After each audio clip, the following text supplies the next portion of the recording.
What's up? What is up? How's everybody doing tonight? Um, Coming to you live a little bit later than I'd like as normal, but that's all right. I got another really good reaction video. I know I've been doing a lot of them lately, but there's been a lot of good stuff coming out, and I want to make sure this stuff gets out there. I know not everybody sees the same stuff, so when I run across something that I think is really good, I just want to put it out there, make sure other people see it, and of course, you know, I got to throw my 2 cents worth into, give my not so humble opinion about it. All right, we're going to jump right into this. This is Wolves in Finance, and I did a couple videos a while back about Mitch Snow and Fort Huachuca, and the fact that he allegedly saw Erica Kirk there, and Brian Harpole, Cabot Phillips, and an unknown congressman, he thought. Of course, there's been a bunch of attempts to alibi their way out of that, but so far unsuccessfully. So after watching this, anybody that's got any doubt as to whether they were there, this right here should clear it up pretty good. There's really no doubt left in my mind, so I don't know. And I'm still waiting on Candace to come out with those pictures. I'd almost bet a week's pay that she has got some pictures, that Mitch Snow's got pictures. I got a feeling. Anyway, all right, I'm gonna shut up. We'll get this going, and like always, I'll stop it here and there and throw in my 2 cents worth.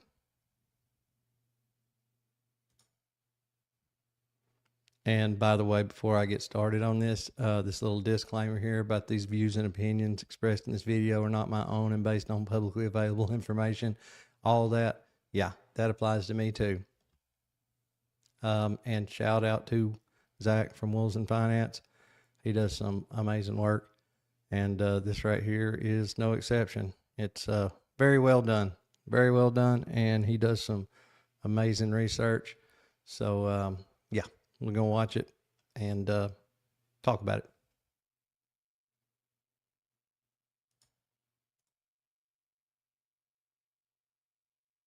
I have been reporting on Charlie Kirk's death, and something that keeps coming up is a military base in Arizona called Fort Huachuca.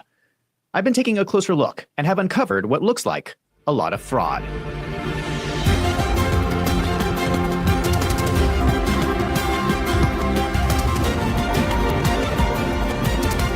And anybody that hasn't needs to go subscribe to his channel. Granted, he doesn't do a lot of Charlie Kirk stuff. He does mostly, as the name says, does a lot of financial stuff, but he does touch on this. He's touched on some other similar subjects, but super smart, does really good work. So anyway, go check him out. Give him a subscribe.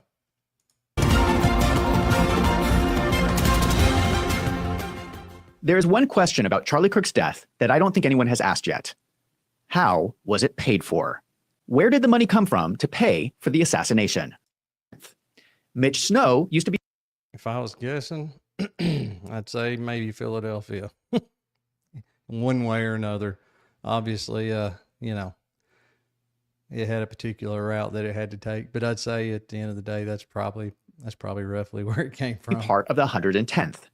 Many years ago, he was stationed at Fort Huachuca. And don't forget, especially Gary Melton, Valhalla did it too. But his was a one and done, and he has not commented on this since.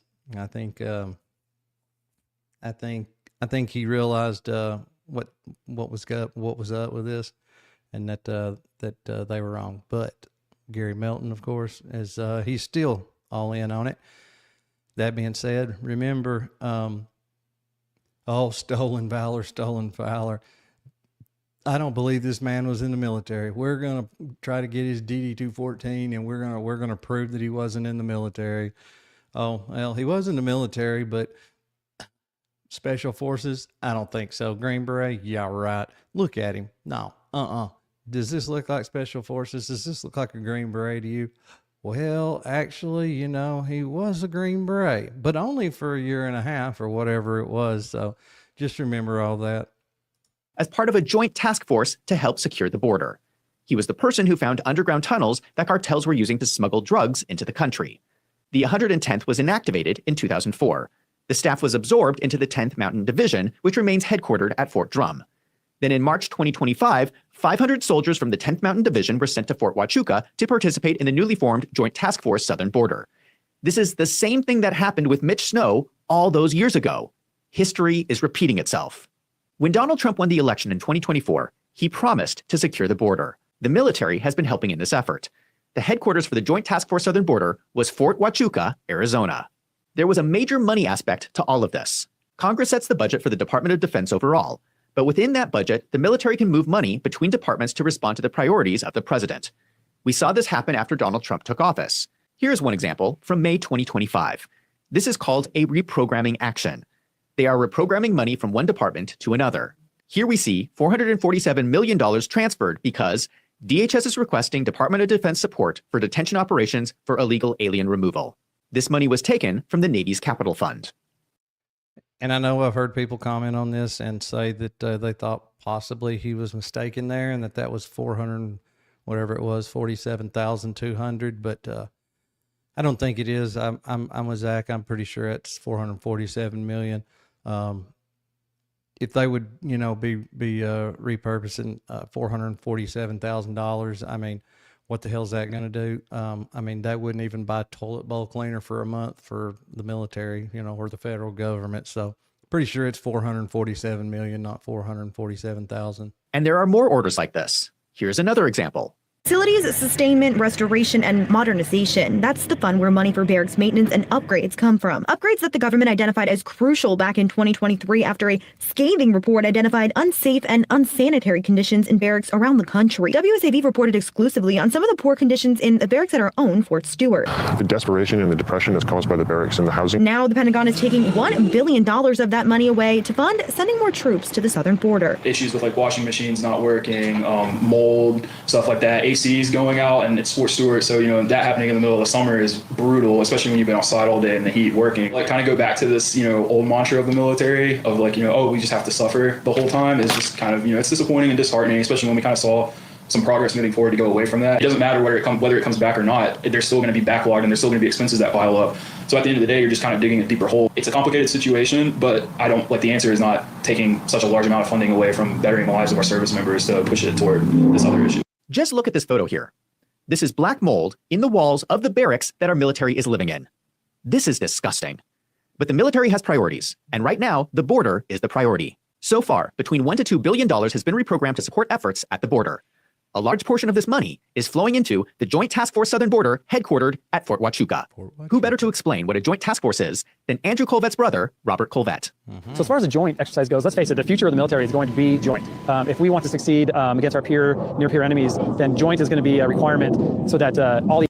Is it not absolutely amazing how many military ties Turning Point has? And I know there's a bunch of vets out there. There's a bunch of people that served in some form or fashion.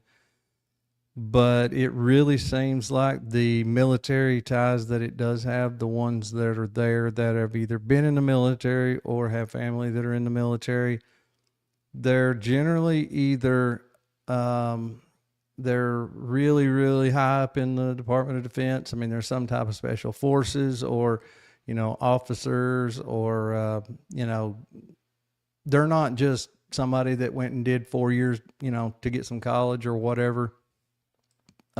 Seems like most everybody with ties to Turning Point USA are military, are career military men, and if not just career men, military men, but also like intelligence and that type of thing, special forces. It's a little strange. The assets that we have and capabilities across the services and use them together in an exercise is better than the first time we do it in country. You have all these different elements from across the military coming together to work on a unified mission. In this case, the southern border. So Fort Huachuca is suddenly flush with money. They have all these new soldiers that are going to be stationed there. So they've been taking all these old buildings and they're repurposing them for expanded operations. This is exactly what Mitch Snow described. The morning of September 9th, the day before Charlie Kirk was murdered, Mitch was looking for where he could get his old paperwork. He was getting coffee, and he ran into soldiers he recognized. And I can promise you, when he talks about the whole Joint Task Force Southern Border, when he talks about all those buildings being repurposed and all that, that didn't just come from Mitch Snow's testimony. I've watched enough from Zach to know that when he puts things out basically as a statement of fact, he would have said that he would have quoted Mitch or said that that's where it came from if that had been the case. I can promise you what he's saying now about all these details is pretty well verifiable fact. As being from his old unit, the 10th Mountain Division. They talked. He bought them coffee, and they explained to Mitch that he should go to the temporary headquarters for the Joint Task Force Southern Border. They gave him directions. Then Mitch Snow went to the guard gate at Fort Huachuca, and as they were checking his ID, he asked them directions on how to get to the temporary headquarters for the Joint Task Force Southern Border. I'm emphasizing this because the building that the meeting took place in with Brian Harpel, Cabot Phillips, and the congressman and all those lieutenant colonels was the temporary headquarters for the Joint Task Force Southern Border. Captain Neff, who's the cousin of Blake Neff, is the... What about that? Ain't that just shit? God, looks just like him too. Picture him with that beard and without the hat. Oh my God. Force Protection Commander, which is a subunit assigned to the Joint Task Force Southern Border. Here's what I believe is happening, allegedly. It looks to me like someone in the military diverted funds meant for the Southern Border and used that money to assassinate Charlie Kirk. But even if we assume that the military was not involved in the murder, it seems like they were doing something with Turning Point. Allegedly, they're having this meeting with all these people from Turning Point. But the problem is that all these military people are under orders to use their resources for the Southern Border. Why are they spending resources on Turning Point? And remember, I apologize. I don't know how we got here. I'm screwed up badly. We're going to catch this in a minute. Good Lordy. It's been a long night. I don't know how I skipped that forward. All right. Let's pick back up where we were at I don't know, about 3 or 4 minutes ago. I apologize about that. I do not know what happened. To pay for the assassination. Now, if you believe the FBI story that it was a lone gunman with a .30-06, that would have It just hit me. Wait a minute. required no money. That was just one crazy guy. But no reasonable person believes that Charlie Kirk was killed with a .30-06. That means that Tyler Robinson was working with someone else. And that means that someone was getting paid. Now, anyone who's been looking into the story knows it is more likely that a lot of people were involved. There was a strange plane circling overhead. People reported seeing drones in the air. There was the old man, George Zinn, who falsely confessed to be the shooter as some sort of decoy. And said specifically at the hospital, there is at least one, if not more, testimonies, people that have witnessed him saying that when he did what he did, it was because he was told to, and that he was told that he would be paid. Now, I'd like to know who said they were going to pay him. But just so happened conveniently, even though the guy didn't actually take a shot or do anything like that, they found a whole bunch of, kitty stuff on his phone. So, pretty convenient. I don't reckon anybody will be talking to him anytime soon. It was reported that while he was receiving medical treatment, George Zinn told multiple people that he was expecting to be paid for his actions. Then there was the transgender boyfriend, who has practically disappeared from sight. There was a bunch of people put in charge before the incident, including the FBI Special Agent Robert Bowles. He is the guy who reported on finding the .30-06.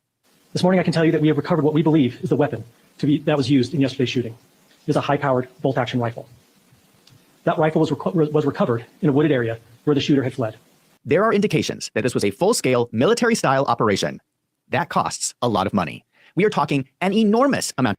And one point about that .30-06 that they believed to be the murder weapon, when the pictures came out, it was a little bit before the pictures came out. But anyway, it was, it had like the piece of cardboard or sitting on top of the cardboard box. It was a black synthetic stock. Eventually they confirmed that was not in fact the gun. It was just, I don't remember if it was a stock photo or another gun that they used for the picture, but regardless, it wasn't the gun. I mean, this was supposed to have been, I think, a 1908 Mauser. I mean, they weren't putting synthetic stocks on 1908 Mauser, military rifles. Of money. You have to pay for the people, the equipment, the planning, the training, and not just for the event itself. You have to pay for the cover-up that went on for months. Now, I'm aware that after Charlie Kirk's death, Turning Point raised a lot of money. There were several large money transactions sent to Turning Point. But that was after the assassination. Where did the money come from before? We are talking about assassins. I don't know how much you know about accounting for criminal organizations, but assassins do not accept credit. You cannot purchase an assassination on your American Express card. That money had to come from somewhere. I'm going to tell you where I think it came from. But first, I want to start by putting in context why this is so important. This month, the head of the FBI, Kash Patel, said this. Are you convinced, seeing what you've seen, that this one shooter is the one guy? Well, I got to be careful on comment on the evidence. As you know, it's a state court proceeding. It's a state murder charge. And as you know, you've covered this longer than everybody else. Those take a long time, if not years, to adjudicate a murder case. And I think that's bullshit. It should not be a state murder charge. I think if everybody was being honest and if they were to do their jobs and really look into this completely and fully, this would not be a state murder charge. This would be a national security case, possibly terrorism. I mean, who knows, but definitely some type of national security case. So that right there is, like I said, that's bullshit. So, and I guess regardless, he can't comment, but still, the fact that it is, as far as we know, still just a regular state, murder charge is just beyond ridiculous. And that's what's going on. My job at the FBI is to ensure that they have the evidence that they need from my agents that were on the ground that collected it, and we provided it to them, and we will continue to work with them and take our direction from the state prosecutors. At the end of the day, Charlie was my friend, a dear, dear friend. The worst thing that could happen is we somehow taint the evidence of the jury pool by making a statement or commenting and stylizing the evidence, and that ends up in a mistrial or even an acquittal. So what I'm guarding. And that evidence that they gathered, and got to them, that was after they let people come in there and steal hats and, take SD cards out of cameras and that kind of thing. So just so we're clear. Against is that, and we will continue to provide support. All right. He says it is a state court and the state police are investigating. This is Kash Patel publicly stepping back and saying the FBI is no longer involved. This is a local state matter. I find this statement shocking. A political assassination is absolutely within the FBI's jurisdiction. For him to say this is a state matter. Yes, it wouldn't even necessarily have to be, people that are foreign, people that are not citizens of the United States, for the FBI to be able to step in. And why they have not, unless they have quietly and just are not saying, why they have not, I just can't understand it. It just blows my mind. And he's going to let them deal with it is absurd. If Charlie Kirk was his personal friend, why doesn't he take personal charge over the investigation and make sure that justice is done? The problem with the state police and the state prosecutors is that they are more susceptible if there's corruption within the state of Utah. Let's imagine that there are a few powerful people in the state of Utah who are somehow involved in Charlie Kirk's murder. Well, if you are a police officer with the Utah State Police and you've worked there for a decade, you are more likely to just go along with what the powerful people want because it is good for your career. Same thing with the state prosecutors. Same thing for the state judge. All of these people are susceptible to pressure to screw up the case. This is why it makes sense to have a federal level FBI investigation. I believe the reason Kash Patel is stepping away is because the White House wants to distance themselves from the investigation because they can see that it is falling apart, and they want to be able to put the blame on the state prosecutors. And I think that is pretty disgusting. How can Kash Patel sit there and call Charlie Kirk his... Look at the way he's holding that damn microphone. Sorry. It's not really a super important point, but I've never seen anybody hold a microphone like that. Friend, and not try to figure out the truth about how he was murdered. That is why I'm making these videos. It is up to us, the investigators on the internet, to figure out what happened, because the FBI is telling us that they're not going to do it. They are stepping back. Close. As someone who believes that truth and justice matters, I think we need to figure out what really happened to Charlie Kirk. And that brings me to Fort Huachuca. On December 18th, Candace Owens interviewed Mitch Snow. He is a military veteran who was randomly at Fort Huachuca looking for his old files. He was there the 2 days before Charlie Kirk's murder. On the evening of September 8th, in the lobby of his hotel, the Candlewood Suites at Fort Huachuca, he reports that he saw Erica Kirk. Then the next day, on September 9th, he was at a building on the base and saw a group of high-ranking lieutenant colonels with someone who looked like a congressman. They walked past Mitch Snow as if they were leaving a meeting. Brian Harpole, the head of security for Turning Point, was walking with them. Not only that, there was another man who looked like Cabot Phillips, who Mitch Snow had seen in the hotel lobby with Erica Kirk the day before. If you do not know who Cabot Phillips is, he's a senior editor at the Daily Wire. There are Instagram posts that show that And he also has a tattoo that says pizza tattooed on the inside of his lip. I don't know if you've ever seen that or, seen that before or not, but he's pretty proud of it. There's pictures of him, folding it down. So I don't know what kind of individual tattoos pizza on the inside of their lip, but if anybody's been paying attention recently to some things that have been coming out, that would kind of possibly give you an idea of what kind of person would have pizza tattooed on the inside of their lip. I don't think anybody likes dominoes that much. That's just that's just the way I think about it, or way I feel about it, but I could be wrong. Cabot Phillips was supposedly in a relationship with Erica before she was married to Charlie Kirk. Here's a photo where Cabot Phillips says, "Yes, we're that couple who gets painting lessons together." Here's another conversation online between Erica Kirk and Cabot Phillips. She says, "Girlfriend," does the same and double taps the photo to like it. Cabot Phillips says, "Former roommate sees picture and smiles at phone." This conversation happened around 10 months before Erica Kirk had her first date with Charlie Kirk. Here's a strange photo of Cabot Phillips with pizza tattooed Speak of the devil. on the inside of his lip. He must really like pizza.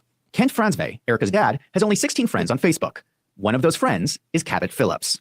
So Mitch Snow is claiming to have seen Erica Kirk and Cabot Phillips at Fort Huachuca on September 8th in the lobby of the hotel, and then he saw Cabot Phillips and Brian Harpole on September 9th leaving the meeting. And let me just say that all of this is allegedly. Mitch did not know who any of these people were until after the news broke about Charlie Kirk. And then he was watching the news reports and saying, "Wait a second, I saw these people on the 2 days before the murder at Fort Huachuca." Why would Erica Kirk be at Fort Huachuca with her ex-boyfriend 2 days before Charlie Kirk was murdered? And where is the FBI? Leave a comment down below if you think that this is something that Kash Patel should look into. This is further corroborated because while Mitch Snow was at that building on the base where he saw the meeting, the military staff got nervous. They said Mitch wasn't supposed to be there. They called the military police and started interrogating Mitch Snow, and eventually they let him leave. But we have the police report that confirms that Mitch Snow was there right where he says he was. Now I will let you know that I personally called Mitch Snow. He was gracious enough to talk to me on the phone, and I grilled him for an hour on his story. And I can just give you my opinion. After speaking with him, I personally found him to be very credible.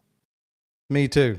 And I will tell you one of the reasons why. And this is something that most people don't know. I went over this in one of the videos that I did a while back on the Stu Peters and Mitch Snow interview.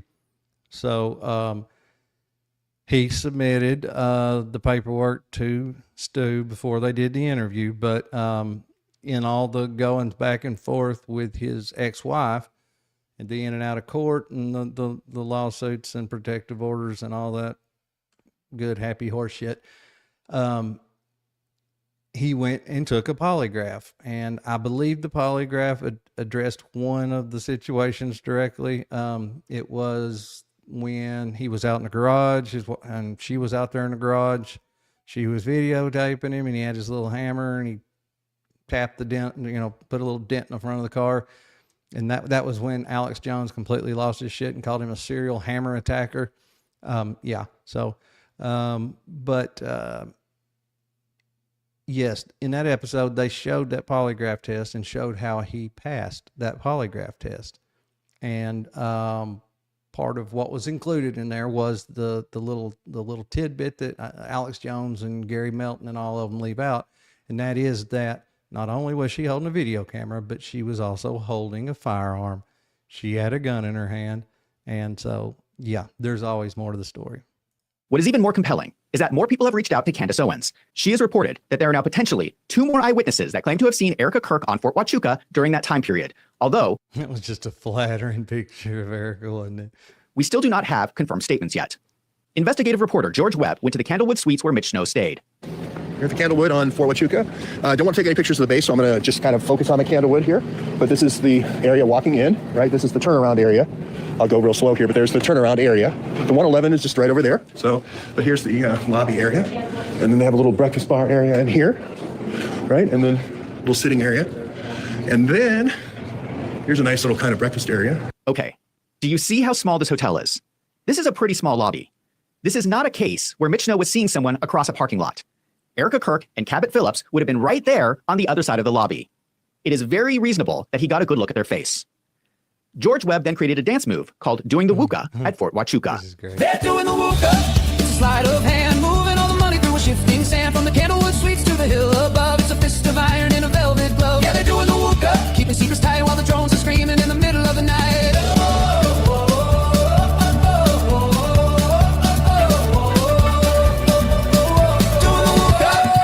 I never thought I would be saying this, but I am jealous of George Webb's dance moves. Me too. For the record, I have to say that Erica Kirk, Brian Harpole, and Cabot Phillips have all denied being at Fort Huachuca. However, they have all been unable to provide convincing evidence to support their alibis. Yeah, they've done a shitty job of convincing folks. Erica Kirk claims she was home cooking dinner. She cannot provide any information from her cell phone to back this up. Brian Harpole claims he was on a plane flight, but the flight information he has provided is for a flight that was booked, not a boarding pass, and it is for a flight that was 6 hours after the meeting took place. Cabot Phillips provided a photo of himself shopping at a grocery store for his alibi to show he was in Nashville. YouTuber Baron Coleman investigated the photo on his live stream with some concerns. Now, admittedly, this is a weird photograph. A photograph like this lends itself to questions about whether it's legitimate. Here's why I say that. Have you ever met a grown man, testosterone coursing through his bones and body, who took a picture holding 4 balloons with his hand, I don't know if his pocket, I don't know what's going on here, but his hand in his pocket with this smile, this smug kind of smile. No grown man takes this photo. Nobody. I can't even think of a reason you would take this photo. I can't even think of a reason you would pause and pose for this photo. You're in there and you're picking up balloons for a gender reveal for your kid, and you say, "Hold on, will you please check this out? Grab my phone and take a picture of me real quickly. I want to memorialize buying balloons." That's the worst thing, and I don't know how many people caught that detail. You know, I could almost understand if he had, you know, sent that picture to him, and it had come from, say, his wife's phone or somebody else that happened to be there at the grocery store with him, you know, like, oh, they were just, you know, aggravating me and they snapped a shot or whatever. But the fact that it's on his phone, I thought that was very suspicious right from the get-go. Why would it be taken with his phone? What reason on this earth would he have to hand his phone to somebody and say, "Will you please take a picture with me holding these balloons?" That's just stupid, ridiculous. At the local Publix? But even if it's his girlfriend or his wife, or I think he's married, even if it's, obviously he's married, even if it's his wife, I've been married for 25 years. I've never had my wife take a photo of me checking out of a grocery store, much less with that look on my face. I mean, period, end of story. It does seem kind of strange. Then people pointed out that the magazine covers in the photo were for the wrong time period.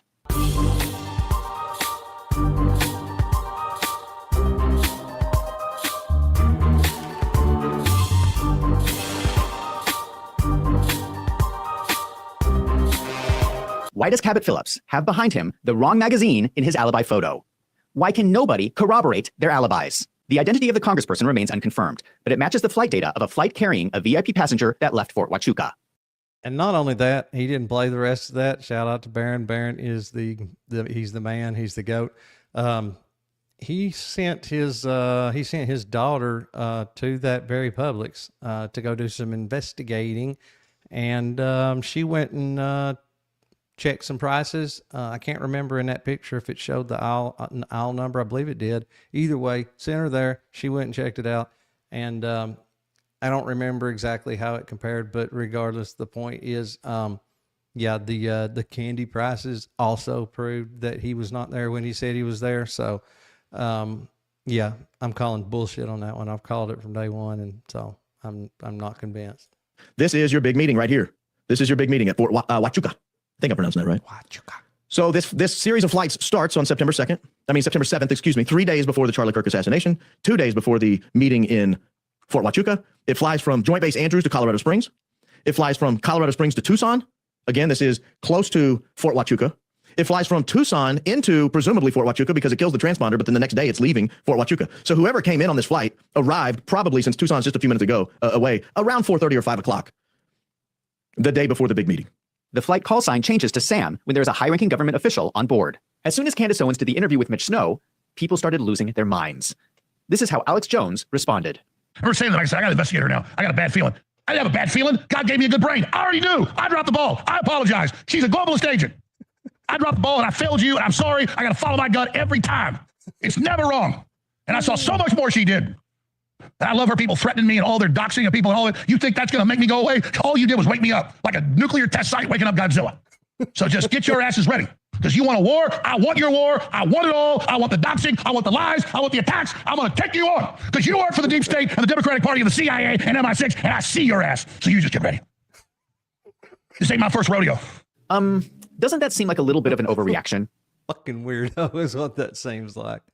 And he doesn't show it in here, but Gary Melton, he had a very similar response. Wowzers. All Candace Owens did was interview a veteran who saw Erica Kirk at Fort Huachuca. Why is Alex Jones losing his mind? I have to ask, did Alex Jones bother to pick up the phone and give Mitch Snow a call? Did he? Because he probably would have found out that there are some strange things going on at Fort Huachuca. Alex Jones and others across the internet began viciously attacking Mitch Snow. He has a bitter ex-wife who came out with statements that Mitch Snow is a liar and cannot be trusted. The guy's a psycho. The guy's a liar. And we've proven it. And credibility matters in this for all the things that I laid out earlier. It doesn't matter if he was there. I'm going to bring Lene on here. So, Lene, first of all, welcome to the show. I'm sorry that you have to relive some of these things. Man, it makes me mad. I woke up the next morning, he started screaming at me all over again. Threw me down on the couch at one point and was like just grabbing handfuls of my hair and using it to shake my head back and forth, and again going off on how he was going to bury me alive in the desert. And that time he also added he was going to kick Nate into the river and see if he could swim. Those were his words. And at the time we lived literally right across the street from the river. Oh no, they did. They lived across from the river. He said he was going to drown her in the river, and they lived across from the river. So he meant it. God. I've never been married, so I don't know what it's like to have a bitter ex-wife. But if you have experience dealing with a bitter ex-wife, let me know in the comments down below, because I'm curious. Can we trust the word of a bitter ex-wife? Hell no. And that's not the voice of experience speaking. Never been divorced. Don't ever plan to be. But I can tell you right now, just from knowing other people, that no, you cannot necessarily believe the word of a bitter ex-wife. And this is bitter to like power of 10. We don't need to debunk his testimony. What I will say is that his entire testimony rides on his credibility. And that's really important. With that being said, what really should be taking place is that we should be provided proof. Did he just say we don't need to debunk his testimony? That any of these things actually happened. If you want to say that Brian Harpole was there, then give us some proof that Brian Harpole was there. If you want to say that Eric Kirk was there, give us some proof that Eric Kirk was here. It is not on the people that are being accused to provide proof of their innocence. That's not how this works. That's not how it's supposed to work. And it's ridiculous on its face. With that being said, Candace decided to bring this person on. No, see, you're missing the point, Gary. Mitch Snow came out and said, hey, I saw them there. Okay. So when they come back and say I wasn't there, you could just leave it at that. But they were trying really hard to make sure people knew that they weren't there. And that's why they sent out those shitty alibis, which wasn't a very good idea either. They would have been better. They both would have been better saying that they were there, but for some other reason. And we'll hear about all that here in just a minute. But yeah, I mean, there's 100 different reasons any of them could have been there. But no, they had to. She had to send a picture of her finger covering up these two kids on the bed, one of which is like 3 times the size of her, one of her kids. So, who is a serial woman abuser, who is a serial manipulator, who has victimized children, has victimized people time and time and time again. And the pattern is clear. And there's court records that document all this stuff. And, it's just. And to be clear, there are court records that document complaints. But I have not found anything yet that he's actually been committed or convicted of as far as abuse or, assault or anything like that. But, and the other part of that is, yes, there are some court filings where she has filed against him, restraining orders. And like I said, but vice versa. There are filings on the record for him for the exact same thing, for restraining orders and, alleged assault and so on and so forth. So, yeah, he's not being very forthcoming with his information there. He's telling a very, very one-sided, lopsided story. Unbelievable that she didn't do a better job vetting this person. We shouldn't even be here to begin with, because that's what should have been done. It was on her to vet this person. We shouldn't have to be here. Damn it, Candace. If you would have found out that the guy was divorced and his ex-wife didn't like him, you should have known that this guy's eyeballs no longer work after that. Bunking his story or challenging his credibility. But I think since we are here, this is the situation that we've been given. That's what we have to do. And I think it's really important for all the people out there defending him that you hear directly from his victims. And that's what we're going to do today. So without further ado, I'm going to go ahead and welcome Candace Graychick and Aaron Massey. So ladies, thank you for having the courage to come on. Thank you for sharing your story with us, and welcome to the show. He's full of crap. He's a manipulative, coercive liar. He's been abusing women for a long time. But for me specifically, he's a lying liar. He gave me a TBI. I have in text messages, him admitting to punching me in the face the night he gave me a TBI. Okay.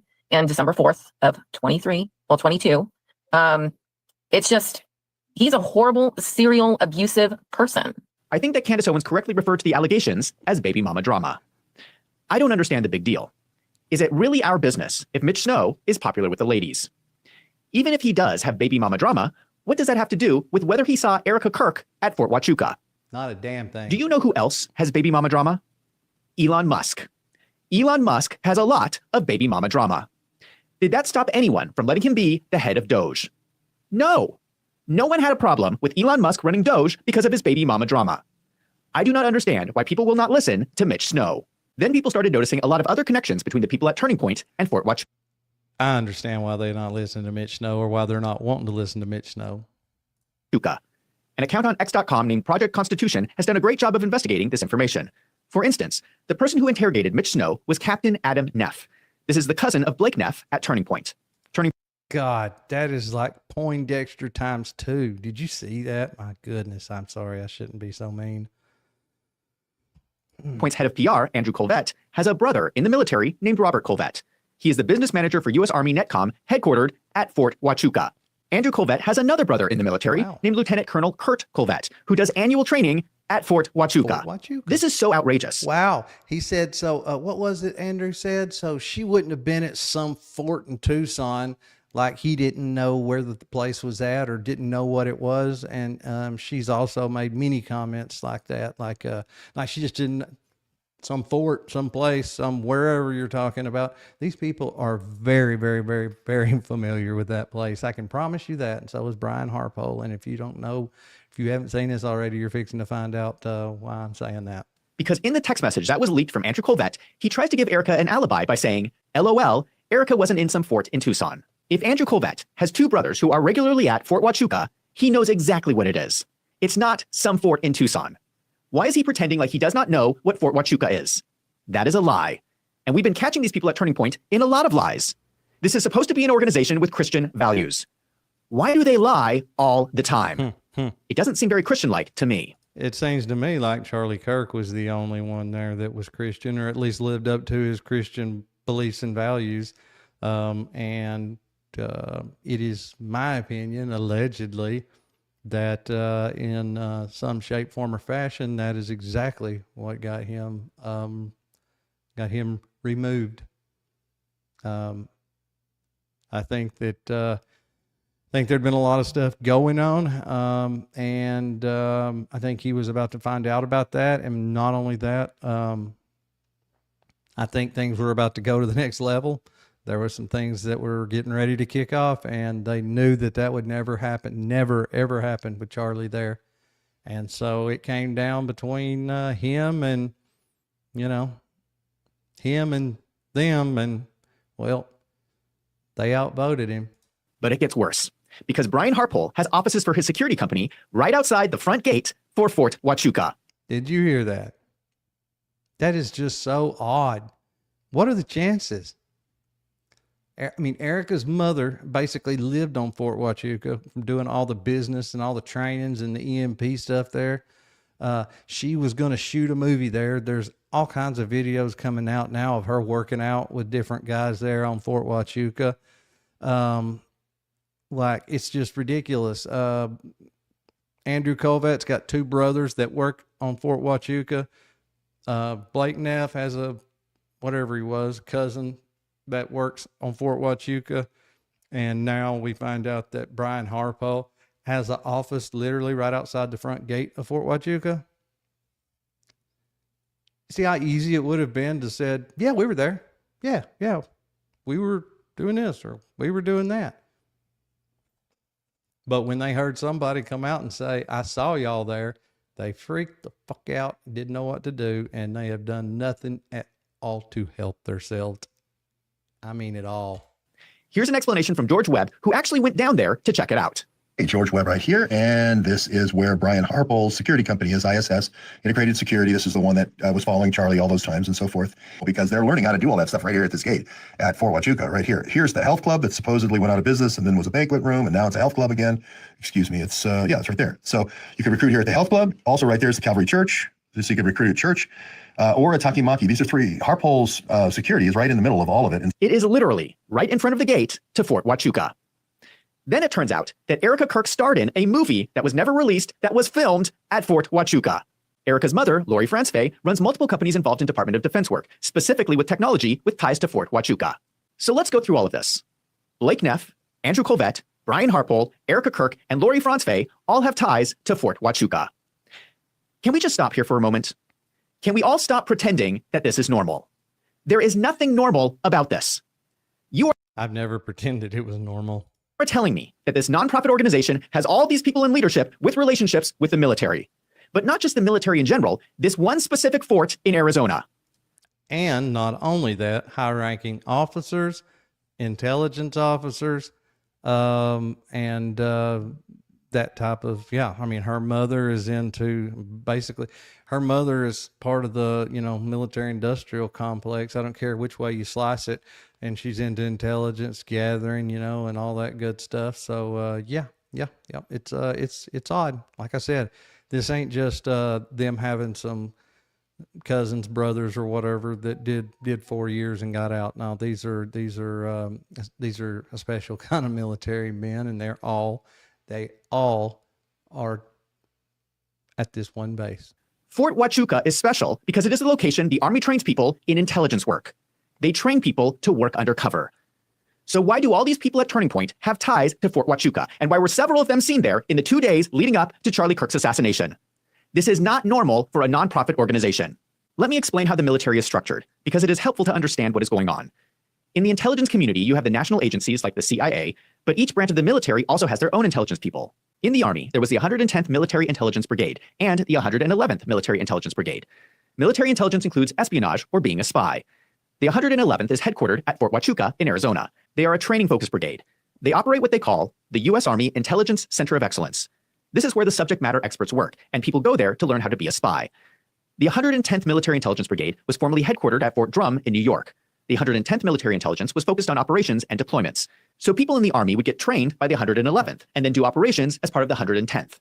Mitch Snow used to be part of the 110th. Many years ago, he was stationed at Fort Huachuca as part of a joint task force to help secure the border. He was the person who found underground tunnels that cartels were using to smuggle drugs into the country. The 110th was inactivated in 2004. The staff was absorbed into the 10th Mountain Division, which remains headquartered at Fort Drum.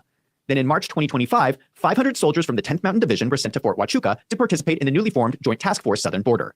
This is the same thing that happened with Mitch Snow all those years ago. History is repeating itself. When Donald And I just really, really, really want to stress the point that the fact that they are all have ties to this one military base. I mean, millions and millions of kids go through basic training and all land somewhere and go, and they do their 4 years somewhere. Some of them, it's in active duty, but there's a lot of them that are, in different places here in the United States. How many military bases are there in the United States? I mean, there's a ton of them. I can't remember the number out of the top of my head, but how many bases are there? And there are there's only one that does exactly what is done at Fort Huachuca. There's a couple that do some similar stuff, but there's only one base like it.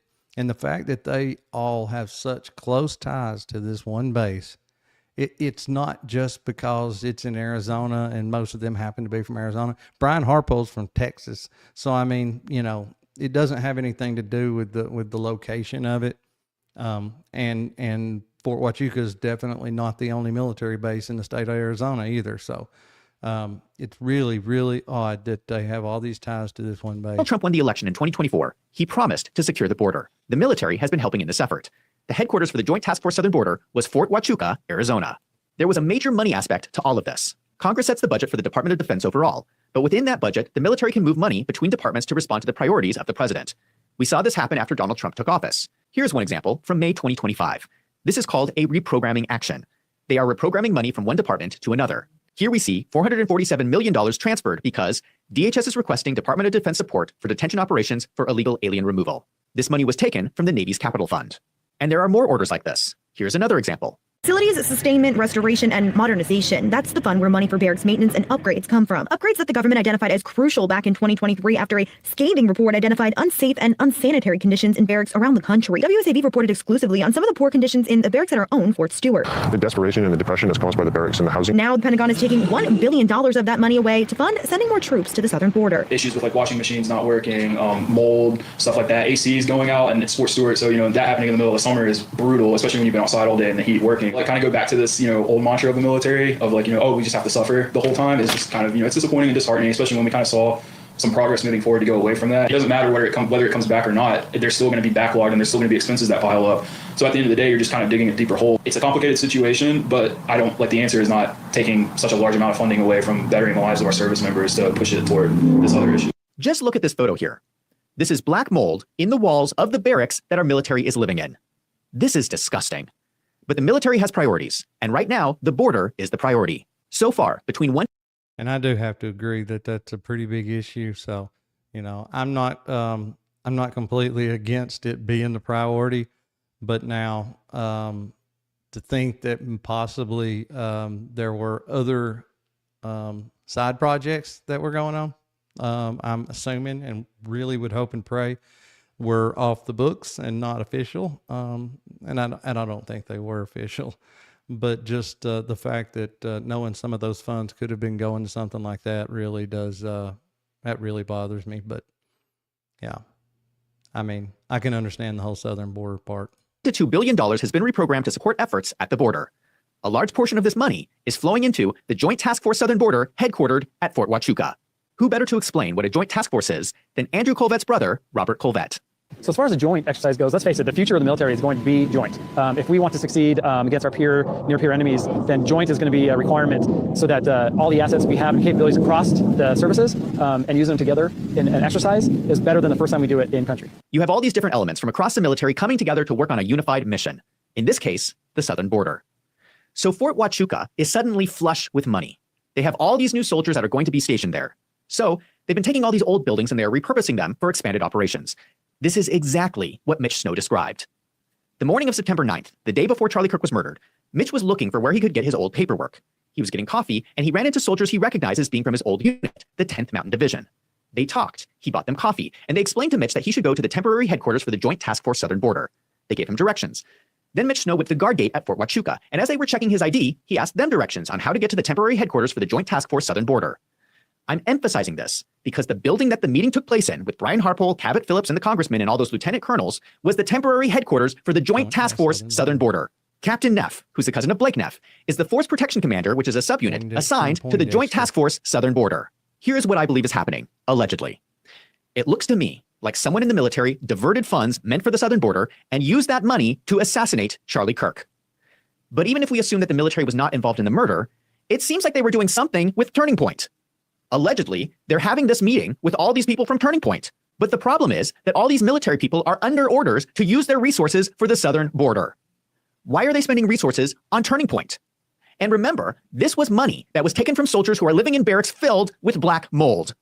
They are living in filth so that the money could go to the southern border. And now we are learning that may not be the case. This would be misappropriation of funds. And from the scale of the operation, it looks like a lot of money.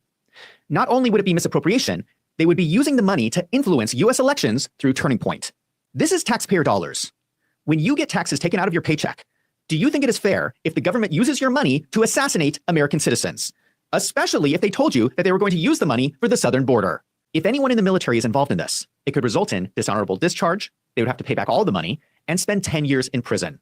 If they were also involved in murder, the sentence would be even longer. One of the reasons why Mitch Snow's story is so compelling is the way that he describes Erica Kirk. I think if we found that out and could prove that without a shadow of a doubt that somebody did that, I think the 10 years in prison should be completely off the table. I think 20 years in prison should be completely off the table. I think that there should be way more punishment than that. Just look at what this whole ordeal has done to so many millions of people. I don't think anybody realized just how much Charlie was loved. The one thing I noticed about the woman that really stuck out to me was her eyes. And I have an ex that has caused me a lot of problems. So when I see someone with striking blue eyes like that, they stick out. And I was on the phone with my wife here, and I even told her about it. I said, "Oh, geez, somebody has those kind of eyes." It creeped me out a little bit, and it had nothing to do with that person. Just life is what it is. I don't lie. It did. It had everything to do with her. He says that Erica Kirk has unique eyes. There's something strange about her eyes. In fact, he describes it as, "It creeped me out." Mitch is not the only person who has noticed this. People have started making memes about Erica Kirk's It creeps a lot of people out. eyes. We did what we usually did before tours. We said a prayer, and we asked the Lord to protect us, and we asked the Lord that his will be done. That's what we did. At one time, an employee of Turning Point, she has been one of the main peddlers of these conspiracies, and she's making a huge amount of money on it. She's building her business. What do you want to say to her and the other people that are putting these lies out into the world right now? Stop. What I am doing is releasing myself from the enemy's hands, where he could have a foothold in me. But also wanting justice for them here on earth. No, of course. But we serve a just God, and I rest easy in knowing that. He's sovereign, but he's just. And so let the Lord handle that. Look at that. Look at that. Cold as ice. But it gets even crazier. There's a drag queen who's also been commenting about this. Now, I apologize in advance for forcing you to watch a drag queen, but this is important. This is a man wearing women's clothes pretending to be Erica Kirk. On the cross, our Savior said, "Father, forgive them, for they not know what they do." Let's go. All he was missing was the fireworks. God, he should have had fireworks. Point. Mitch Snow is not the only person saying that Erica Kirk has unique eyes. Okay, I got to do this. I've already showed this before, but I'm going to show it again just in case somebody missed it. This is really good stuff, and I apologize if y'all can hear my damn dog barking in the background. I'm upstairs, got the doors closed. She's downstairs. She's still got a loud ass mouth. All right, let's see here. Yeah, here we go. There it is. That is the comparison between Erica Kirk's eyes and his ex-wife's eyes. Look at that. Look at how close those eyes are. When he said, "I would know those eyes anywhere," when he said that he recognized those eyes, and when he said that not many people have those eyes, I mean, he was not lying. He was not exaggerating. I mean, look at how close the color is on those, and not everybody have those eyes like that. So when he said that he would know those eyes anywhere, believe him, he would. That's just crazy to me. All right, let's get back to where we were at.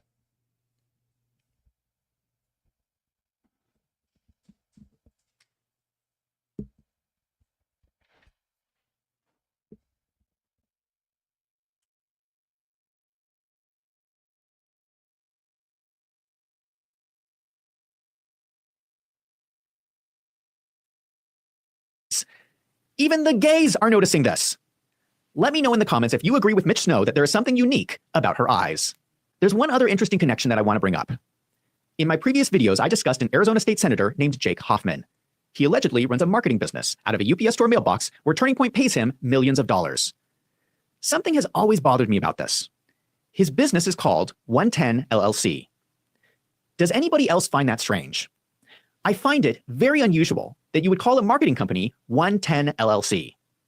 Obviously, it's referencing something, but what? Is it possible that 110 LLC is a secret code name referencing the 110th Military Intelligence Brigade that was performing operations out of Fort Huachuca? I think that Jake Hoffman needs to explain to all of us how he came up with the name 110 LLC. And it better be a good explanation, because there are way too many coincidences going on. To be fair, there is not enough evidence here to definitively say that anyone has committed a crime, but there are certainly a lot of red flags. I feel that we need a full audit of the funds at Fort Huachuca. Is all the money really being spent on the southern border? To be honest, I think that Donald Trump should cancel all funding for Fort Huachuca, because if this is the U.S. Army's intelligence center of excellence, I am pretty concerned. It doesn't seem like they're doing a very good job. Isn't intelligence work supposed to be undercover? Aren't they supposed to be flying under the radar? I'm asking because the whole world is talking about Fort Huachuca. It does not seem like they're very undercover. If this is their center of excellence, the whole thing seems like a giant waste of money. Now I want to hear from you. Do you think they should do an audit of Fort Huachuca? Let me know in the comments down below. And if you like this video, don't forget to hit that subscribe button so you don't miss out on future videos. If you want to support independent journalism like this channel, consider signing up for a membership on my website, Wolves and Finance. Well, that's about the end of it. Like I said earlier, really got to go check him out. If you're not subscribed, you need to make sure you're subscribed to his channel.